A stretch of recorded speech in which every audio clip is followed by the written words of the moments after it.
Chers amis, j'aimerais aujourd'hui tenter de terminer le sujet de la culpabilité et vous donner un conseil, à mon avis extrêmement important, pour pouvoir, Bezrat Hashem, vivre de façon sereine, sans être sans arrêt rongé par la culpabilité. Vous remarquerez qu'il y a des personnes qui culpabilisent pour des choses très sérieuses et très importantes. D'autres personnes qui culpabilisent pour des bêtises. Je vous donne un exemple. Il y a une personne, par exemple, un Talmid Chacham, qui étudie la Torah toute la journée. Et un jour, il se demande, aujourd'hui, par exemple, je vous donne un exemple classique, aujourd'hui, c'est le jour de l'Akba Omer. Le jour de l'Akba Omer, j'aimerais vraiment aller sur la tombe de Rabbi Shimon Bar Yochai pour prier. Et puis là-bas, en plus, à Méron, il y a eu une ambiance magique.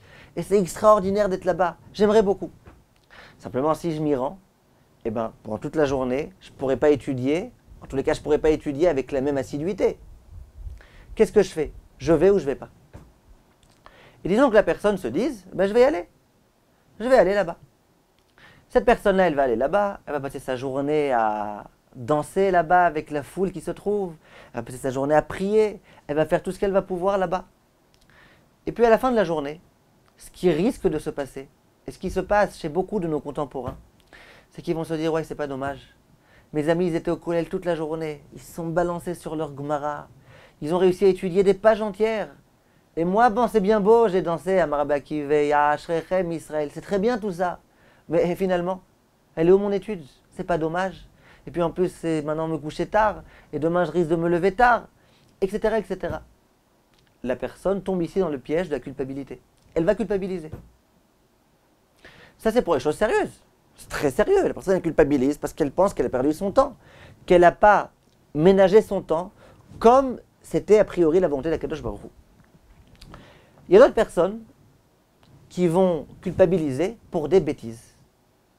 Par exemple, je veux acheter un fauteuil. Je rentre dans le magasin et je souhaite acheter un fauteuil. Maintenant, il y a plusieurs fauteuils. Il y a un fauteuil noir, il y a un fauteuil rouge, il y a un fauteuil en cuir, il y a un fauteuil en sky.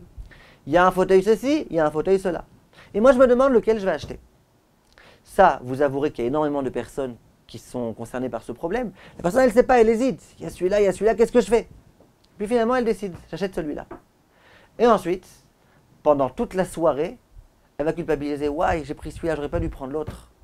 Ça n'aurait pas été plus beau le rouge plutôt que le noir. Ça n'aurait pas été mieux celui qui était de cette façon et pas de cette façon-là. Et puis elle culpabilise. Il y a des personnes, le lendemain, le surlendemain, le surlendemain, elles vont culpabiliser. Si ensuite elle se sent mal, elle a mal au dos, elle va encore plus culpabiliser. Et il y a des personnes comme ça, qui sans arrêt vivent dans la culpabilité, parce que quoi que ce soit, même pour des bêtises de ce genre-là, elles culpabilisent. Ça aurait été meilleur si, j'aurais jamais dû faire ça. Ça aurait été différent si jamais j'avais. Et les gens, ils entendaient toute la journée répéter ça. Si j'avais, j'aurais dû faire. C'est dommage, je me suis trompé. Dommage que je n'ai pas réfléchi à ce moment-là. Et donc du coup, les gens, ils sont sans arrêt rongés par la culpabilité. Parce que si même pour des bêtises, les vêtements que j'ai achetés, le machin, la réaction que j'ai eue, si pour tout on culpabilise, alors qu'est-ce qui va rester finalement de nous? Est-ce qu'il y a par hasard un conseil à cela? Comment faire pour ne pas culpabiliser dans toutes ces choses-là? Parce que vous êtes d'accord avec moi que c'est pas bon de culpabiliser. Retzon Hashem, c'est pas que je culpabilise. Si j'ai acheté quelque chose, je l'ai acheté, c'est fini. C'est pas peine de culpabiliser tout le temps. Alors est-ce qu'il y a un conseil? Est-ce qu'on peut trouver un moyen pour ne pas culpabiliser, puisqu'on sait que c'est pas le Retzon Hashem de culpabiliser dans une chose pareille? À mon avis, il y a un conseil. Le conseil, c'est de réussir à établir dans nos décisions deux étapes. Il y a l'étape qui va depuis le moment où je décide par exemple d'acheter quelque chose, pour parler de cet exemple un petit peu banal, jusqu'au moment où je vais acheter. Deuxième étape, après que j'ai acheté. Toute l'étape qui précède l'achat, c'est une étape durant laquelle je peux me poser autant de questions que je veux. Je peux me poser 10 questions, il ne faut pas devenir fou non plus, il y a des gens qui vont devenir fous. Mais c'est le moment de prendre des bonnes décisions. Je vais acheter un appartement, lequel j'achète?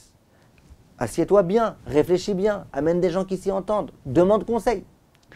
Cette étape-là, dans laquelle je ne suis pas encore engagé, c'est le moment durant lequel il faut vraiment que je réfléchisse. Il faut que je prie, il faut que je demande à Hachem, s'il te plaît Hachem, fais-moi trouver le meilleur. Moi je sais que je ne suis pas conscient de tout exactement, je ne sais pas ce qui est vraiment bon pour moi. Hachem, s'il te plaît, aide-moi. Ça, c'est dans cette étape-là. Maintenant, au moment où je vais acheter, il faut que je sois certain que moi j'ai fait mon maximum. J'ai fait mon maximum. Ce que je devais faire, je l'ai fait. Une fois que tu as acheté, t'arrêtes de culpabiliser. Ce que tu as fait, c'est le meilleur au monde pour toi. Bien évidemment, ça fait appel à des notions et des bases évidentes de Emouna. Mais on l'a, la Emouna, et on travaillera aussi sur ça, Bezrat Hashem. Tant que je n'ai pas encore acheté, tu ne peux pas me dire Emouna. Quoi Emouna? Emouna, tu te crases les bras comme ça et puis tu penses que c'est Hachem qui va faire l'achat à ta place? Non. Tant que tu n'as pas encore acheté, eh ben c'est à toi de réfléchir. Qu'est-ce que je vais acheter? Comment j'achète? Etc. Quand tu as déjà acheté, alors que tu as bien réfléchi, eh ben tu comprends bien que c'est Akadosh Baruch Hu qui a voulu que ça se passe comme ça. Si c'est Hachem qui a voulu que ça se passe comme ça, eh ben c'est que c'est comme ça que ça devait se passer. Et si c'est comme ça que ça devait se passer, eh ben ne culpabilise pas. Toi, tu y es pour rien. Même si tu as fait une grave erreur, même si tu t'es fait arnaquer, c'est Hachem qui a voulu. Il y a des gens qui se font arnaquer parfois. Ils s'aperçoivent qu'ils se sont fait arnaquer. Au bout d'un moment, ils s'aperçoivent, je me suis fait arnaquer. J'ai vendu de l'or à tel prix parce que je pensais que ce n'était pas du vrai or. Il s'avère finalement que c'est du vrai or. Je me suis fait arnaquer. Alors à nouveau, si tu n'as pas encore vendu l'or, eh ben, ne pense pas que c'est Hachem qui va t'aider à ne pas te faire arnaquer. Toi, tu dois faire ton effort. Tu dois prier, tu dois aller voir des gens qui s'y entendent, etc., etc. Tant que tu n'as pas encore procédé à la transaction, vérifie, vérifie, vérifie. Ça ne sert à rien maintenant de penser à Emouna. Il faut penser à Emouna, mais il faut vérifier, il faut faire ce que tu peux. Tout ce qui est entre tes mains de faire, il faut que tu le fasses. Une fois que c'est déjà passé, alors que tu as fait ce que tu pouvais, mais visiblement, tu n'as pas fait suffisamment, eh ben, tu es d'accord que c'est Akadosh Baruch Hu qui a fait en sorte que ça se passe comme ça? Pas la peine de culpabiliser. Il y a des gens qui culpabilisent, pourquoi? Leurs parents, c'était des alcooliques. Leurs parents, ils ont très mal éduqué. Et puis toute leur vie, ouais, ya hasra, si jamais j'avais des parents meilleurs. Mais mes parents, ils étaient comme ci, mes parents, ils étaient comme ça. Et puis sans arrêt, toute leur vie, ils vont remettre la faute sur leurs parents. Il y a Wildy. Tu es d'accord que tu pouvais rien faire mieux que ce que tu as fait? Si tu avais pu le faire, tu aurais fait. Si moi, tu as une question, comment je me comporte à la garde de mes parents? Réfléchis. Mais dans ce qu'il y a déjà eu, tu es d'accord que c'est entre les mains d'Hachem. Hachem a voulu que tes parents, ce soient ces parents-là, avec toutes les qualités et tous les défauts qu'ils ont. C'est comme ça qu'Hachem a voulu. Tu as culpabilisé sur quelque chose qui ne dépend pas de toi? Non. Tout ce qui ne dépend pas de nous, il ne faut pas culpabiliser. Tant que c'est entre nos mains, eh ben, on doit faire, on doit réfléchir, on doit. Une fois qu'on a déjà pris la décision, il n'y a plus de quoi culpabiliser. Pour en revenir aux choses sérieuses, moi je me demande qu'est-ce qu'il faut que je fasse.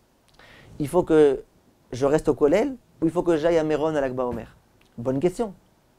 Matière à culpabilité si jamais j'ai fait le mauvais choix. Tant que je n'ai pas encore pris ma décision, que je réfléchisse. Que je réfléchisse bien, que j'aille demander conseil à des amis, à des talmidei chachamim, à des rabbanim, que je réfléchisse. Que je réfléchisse honnêtement. En me disant, écoute, c'est vraiment quand même quelque chose, une décision à prendre, une décision qui va avoir des répercussions. C'est du bitul Torah, c'est quelque chose de très grave. Il faut que je me demande. Une fois que j'ai réfléchi, soit parce que j'ai demandé à un ami dont je pense que ce qu'il me dit c'est la vérité, soit parce que j'ai demandé à un rave, et que j'ai prié à Hachem que ce que le rave me dit c'est que ce que je fasse est ce qu'il faut que je fasse. Une fois que tu l'as fait, arrête de culpabiliser. Ça ne sert plus à rien. Ça n'a plus aucun sens. Si Hachem a voulu que tu prennes cette décision, c'est bien que c'est Hachem qui a voulu. À quoi ça sert de culpabiliser maintenant? Plus que ça. Même si tu vas à Méron, et il s'avère finalement que ton bus il tombe en panne, et il s'avère finalement qu'il y a des bouchons, et il s'avère finalement que, chlet, tout ton projet complètement tombé à l'eau, tu n'as même pas réussi à arriver à Méron finalement. Ah, tu vas culpabiliser. Tu vas dire, tu vois, j'aurais dû rester au Kollel. Non. Tu crois que c'est pas Hachem qui a décidé ça? C'est Hachem qui a décidé ça. Au tout début, tu devais te poser la question, je vais ou je vais pas? Si tu ne te l'es pas posé, là, effectivement, après tu peux culpabiliser. Mais pas culpabiliser pour la suite, culpabiliser pour ne pas te poser les bonnes questions. Mais une fois que tu es arrivé à la conclusion, c'est ce qu'il faut que je fasse. C'est fini, c'est plus la peine de culpabiliser. Ça, c'est un conseil en or, mes chers amis. Dans tous les domaines, vous pouvez demander conseil à d'autres personnes. Si c'est pour savoir quel habit acheter, demandez conseil à une amie qui s'y connaît. Si le conseil c'est l'or, allez voir un bijoutier. Si le conseil c'est la Torah, allez voir un rave. Tant qu'on n'a pas encore pris la décision, on peut culpabiliser. Une fois qu'on ne peut plus rien faire, eh ben on se remet entre les mains d'Akadosh Baruch Hu. Et on est d'accord et on est conscient que ce qu'Hachem a fait, c'était le bon pour nous. Si c'est le bon pour nous, il n'y a plus lieu de culpabiliser du tout. Et à mon avis, c'est ça qu'Akadosh Baruch Hu attend de nous. Akadosh Baruch Hu attend de nous que tant qu'on est encore dans la possibilité de réfléchir, qu'on réfléchisse en se disant attention parce que si je fais mal après je culpabiliserai. Donc il faut bien réfléchir. Une fois que tu as réfléchi intelligemment, que tu as pris la bonne décision, il n'y a plus matière à culpabiliser du tout. Kol tov mes chers amis et à la prochaine fois alors pour un autre sujet Bezrat Hashem.